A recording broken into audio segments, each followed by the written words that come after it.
बिस्मिल्लाहिर्रहमानिर्रहीम। अस्सलाम वालेकुम। आज मैं आप लोगों को नान खटाई बनाना बता रही हूँ, जो कि बहुत जल्दी और झटपट बन जाती है। उसके लिए आप लोगों को जो सामान चाहिए उसमें आप लेंगे 100 ग्राम ऑफ बटर। मैंने बटर यूज़ किया है। अगर आप लोग घर के घी से बनाना चाहते हैं तो उसके साथ भी आप लोग बना सकते हैं। घर के घी से कैसे बनाना है वो भी मैं आपको वीडियो के बीच में ही मैं आप लोगों को बताऊंगी, क्योंकि बटर थोड़ा कॉस्टली हो जाता है और मेरी कोशिश होती है कि मैं आप लोगों को वो चीज़ें बताऊं जो कि आपकी रेंज में भी आए और आपके घर में भी वो सामान अवेलेबल हो। मैंने 100 ग्राम ऑफ बटर लिया है। 100 और जितना बटर लेंगे उतनी ही हम शुगर लेंगे। शुगर को मैंने जो है ग्राइंडर करके यूज़ किया है। मैं दोबारा से बता रही हूँ, जितनी हम बटर लेंगे उतना ही हमें शुगर लेना है।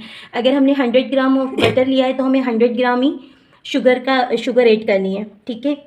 1 प्याली मैंने मैदा लिया है और हाफ़ प्याली मैंने बेसन का इस्तेमाल किया है।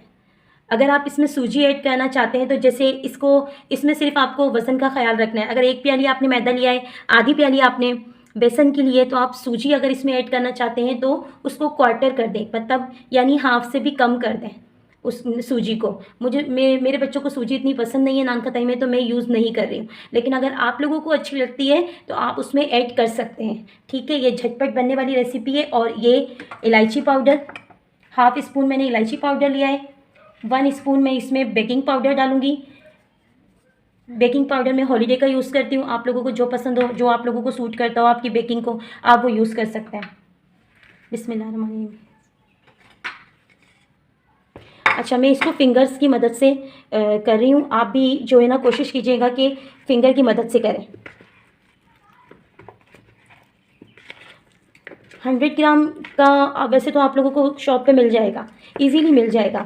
छोटे पैकेट होते हैं वो आपको इजीली मिल जाएंगे। 100 ग्राम, 150 ग्राम, 75 ग्राम। लेकिन अगर आप लोगों को समझ नहीं आए तो आप 100 ग्राम का मतलब है 4 टेबल स्पून, ठीक है। अब मैंने इसमें 4 टेबल स्पून ही जो है वो शुगर ऐड की है। शुगर को मैंने ब्लेंडर करके यूज़ किया है। अब आपको इसको हाथों की मदद से, सारा काम इसका है, बस जितना अच्छा आप इसको अच्छी तरीके से ये मेल्ट हो जाए बिल्कुल। लेकिन आपने करना सब कुछ फिंगर की मदद से ही।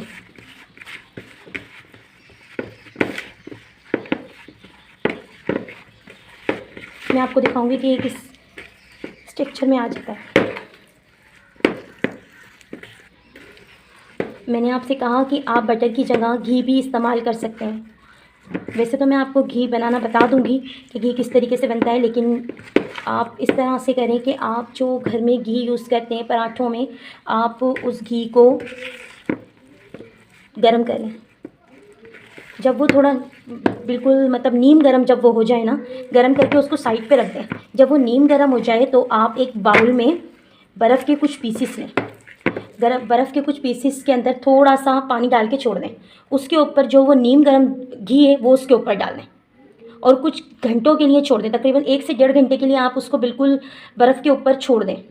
1-1.5 घंटे बाद आप उसको जब इस तरह उतारेंगे, ऐसे उतारें और हाथों में लेके इस तरह से जो दबाएंगे तो उसका सारा पानी निकल जाएगा और बाकी आपके पास इस तरह का घी रह जाएगा। मैं आप लोगों को बनाना बताऊंगी कि वो किस तरीके से बनता है। वो आप लोगों के लिए आसान हो जाएगा, आप लोगों के लिए रेसिपी भी आसान हो जाएगी और आप लोगों के लिए उससे ये भी होगा कि चलो हमारे घर में घी भी मौजूद है, मैदा भी है, बेसन भी है, इलायची भी है, आप फ़ौरन से नान खटाई बना सकते हैं। मैंने जब क्लास दी थी तो मेरे स्टूडेंट्स को मैंने घी से ही उसकी रेसिपी बताई थी। मैं आगे जाके आप लोगों को घी की रेसिपी बता दूंगी कि घी को किस तरीके से घर में आपने बनाना है, नान खटाई के लिए रेडी करना है।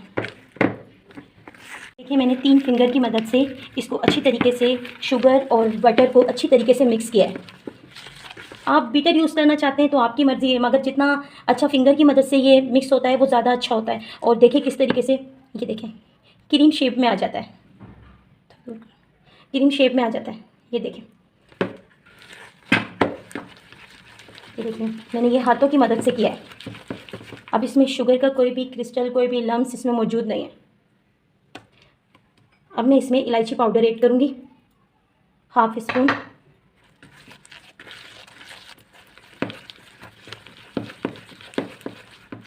वैसे तो सर्दियाँ घी मेल्ट करके घी यूज़ मत कीजिएगा। मैं आपको फिर दोबारा बता रही हूँ, घी की शक्ल बिल्कुल ऐसी होनी चाहिए जैसे बटर। मैं आप लोगों को बनाना भी बताऊंगी, एक वीडियो बना दूंगी मैं जिसमें आप लोगों को घी को जमा के और किस तरीके से नान खटाई के लिए आपने घी का यूज़ करना है, वो मैं आप लोगों को एक वीडियो में इंशाल्लाह ताला शेयर कर दूंगी। और जब ये देखें इस फॉर्म में आ जाए, बिल्कुल ना जो है शुगर दिखाई देगी और ना ही बटर, बिल्कुल मिक्स हो जाए, बिल्कुल क्रीम फॉर्म में आ जाए, तो उस वक्त आप इस पर 1 प्याली मैदा शामिल करें। मैदा हमेशा छान के इस्तेमाल कीजिए। हाफ़ प्याली बेसन को वैसे भी हमें छान के यूज़ करना होता है, लेकिन अक्सर लोग ऐसे करते हैं कि मैदे को छान कर यूज़ नहीं करते। मैदे को भी छान कर ही यूज़ करना चाहिए। और 1 स्पून में इसमें बेकिंग पाउडर का डालें।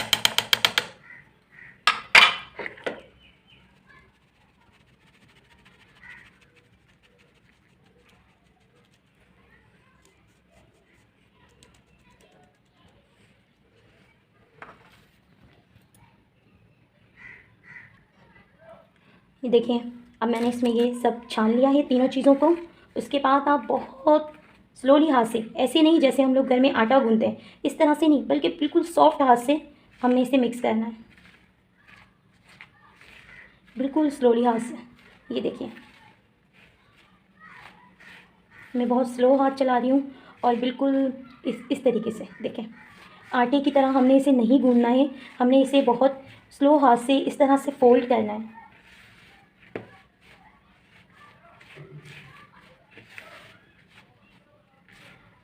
देखें, ये इस तरह होता चला जाएगा। ये देखें,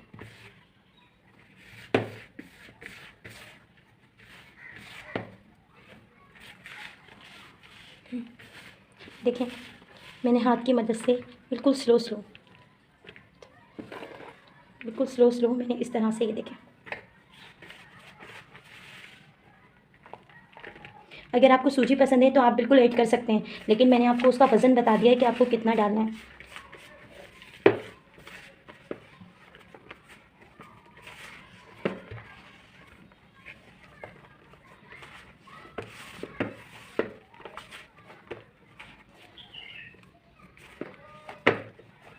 ये सारा एक जगह पे जमा हो जाएगा। ये देखिए, ये सारा एक जगह पे जमा हो जाएगा। बस एक बात का ध्यान दीजिएगा, आप इसको ज़ोर देके गूंदने की कोशिश नहीं करिएगा, बिल्कुल आहिस्ता आहिस्ता, थोड़ा सा टाइम लगेगा लेकिन आहिस्ता आहिस्ता। अगर आपको लगे कि, वैसे तो मैंने आपको क्वांटिटी हर चीज़ की बिल्कुल क्लियर बता दी है, लेकिन अगर फिर भी आपको लगे कि, ये देखिए कितनी अच्छी तरीके से, ये देखें, वैसे तो मैंने आपको हर चीज़ की क्वांटिटी बिल्कुल सही बता दी है, बिल्कुल क्लियर कर दी है, लेकिन अगर फिर भी आपको लगे कि मेरा डो सिमट नहीं रहा है, तो आप एक चीज़ कीजिएगा, एक चम्मच, तब 1 टेबल स्पून आप इसमें दूध ऐड कर लीजिएगा, लेकिन बिल्कुल जैसे हम मतलब डस्ट करते हैं ना, उस तरीके से कीजिएगा। सिर्फ 1 चम्मच, उससे ज़्यादा नहीं कीजिएगा, क्योंकि नान खटाई बहुत नाजुक होती है, फिर वो बिखर जाएंगी। तो इसलिए कोशिश कीजिएगा कि आप 1 चम्मच, अव्वल तो कोशिश कीजिएगा इसी बैटर में ये कंप्लीट हो जाए, और अगर नहीं होती है, इन केस नहीं होती है, तो फिर आप यूज़ कर सकते हैं। डो को कुछ देर के लिए फ्रिज में रखूँगी, तकरीबन 15 मिनट के लिए फ्रिज में रखूँगी। अच्छा, मेरे पास जिलेटिन था, मैंने यूज़ किया। आपके पास नहीं है, परेशान होने की ज़रूरत नहीं है। कोई भी दूध वाली शॉपर तो आपके पास होगी ना, उस दूध वाली शॉपर के अंदर इसको डालिए। मेन मकसद हमारा फ्रिज में रखना है। इसमें इस मिनट बाद इसको बाहर निकाला है।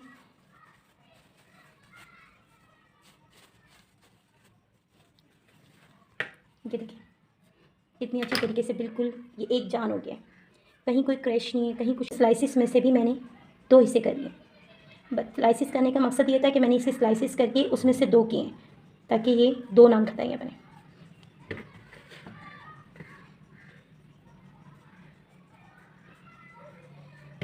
अब आप अपने हाथों को ग्रीस कीजिए।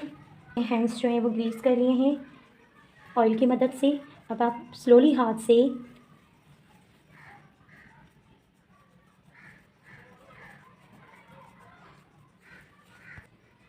ये देखें, मैंने इसको इस तरीके से छोटा शेप दिया है, क्योंकि जब ये बेक होगा तो ये फैलेगा, इसलिए मैंने इनको तब थोड़ा छोटे शेप में बनाई है। आप लोग चाहें तो शेप बड़ा कर सकते हैं, या कोई और शेप देना चाहें तो वो भी आप दे सकते हैं, लेकिन बस मैं मुझे इन छोटे शेप में मुझे नान खताई सही लगती है, तो मैंने इसलिए छोटा शेप लिया है। अगर आप लोग कोई और जैसे इस तरीके से बाहर नान खताई मिलती हैं, थोड़ी बड़ी होती हैं और इस तरह से, और हर नान खताई के बीच में मैंने 2 फिंगर्स का डिस्टेंस रखा है। अब हम इसे बेक करेंगे 170 डिग्री के ऊपर तकरीबन 15 मिनट्स के लिए। आफ्टर 15 मिनट्स जब आप इसे देखेंगे तो आपको लगेगा कि अभी भी ये सॉफ्ट है, तो हमें इसे रखना चाहिए, जबकि ऐसा नहीं होगा। आप इसे सॉफ्ट कंडीशन में ही बाहर निकाल लीजिए। ये बिल्कुल बिस्किट की तरह होते हैं, जितना इन्हें हवा लगेगी उतना ही ये क्रिस्पी होती चली जाएंगी। में आपकी नान खताई ये रेडी हो चुकी है और ये थोड़ी सॉफ्ट है, जैसे जैसे इसे हवा लगेगी उतना ही ये खस्ता होती चली जाएगी। अच्छा, ये नान खताई पे आप देख रहे हैं ये थोड़े स्क्रैच इस तरीके से आ रहे हैं, तो आप ये मत समझेगा कि ये कोई ख़राब हो गई है। जितने ज़्यादा आपके स्क्रैच इस तरीके से आएंगे नान खताई पे, उतनी ही ये मज़े की बनेगी। तो इससे आप लोग परेशान नहीं होइएगा कि हमारा बिस्किट टूट गया है या हमारी नान खताई ख़राब हो गई है, ऐसा कुछ भी नहीं है। आपने उमूमन नान खताई देखी होंगी बेकरीज़ के ऊपर, वहाँ भी ये स्क्रैच आपको दिखाई देते हैं, ठीक है। तो इससे आप परेशान नहीं होइएगा, ये आपकी बहुत जो है वो मज़े की बनेगी और आप यकीन मानिए कि आप जो है वो बाहर के बिस्किट को भूल जाएंगे। थोड़ी सॉफ्ट है, मैं इसे रख रही हूँ थोड़ी देर के लिए हवा में, ताकि ये थोड़ी ड्राई हो जाए।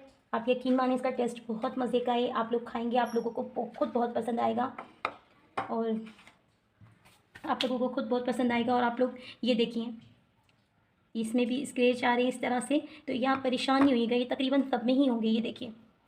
तो ये परेशान होने वाली बात नहीं है कि ये आ रहे हैं तो ये शायद हमसे ख़राब हो गई है, ऐसा नहीं है। आपका जितना स्क्रैच होगा उतना ही इसका मतलब है कि आपकी नान खताई बहुत ज़्यादा खस्ता बनी है। और फिंगर की मदद से काम कीजिएगा, बीटर यूज़ नहीं कीजिएगा। ये मैं अपना पर्सनल एक्सपीरियंस बता रही हूँ कि अगर आप बीटर यूज़ करेंगे तो हो सकता है नान खताई आपकी सख्त हो जाए, या अगर आप बटर ज़्यादा कर देंगे तो हो सकता है बिखर जाए। तो इसलिए मैं आप लोगों को ये बातें छोटी छोटी बातें समझा रही हूँ कि फिंगर की मदद से काम करेंगे तो आपका काम भी बहुत अच्छा होगा और आप लोगों की नान खताई भी बहुत अच्छी बन के तैयार होगी। दुआओं में याद रखिएगा, अपना ख्याल रखिएगा। Thank you so much. Allah हाफ़िज़।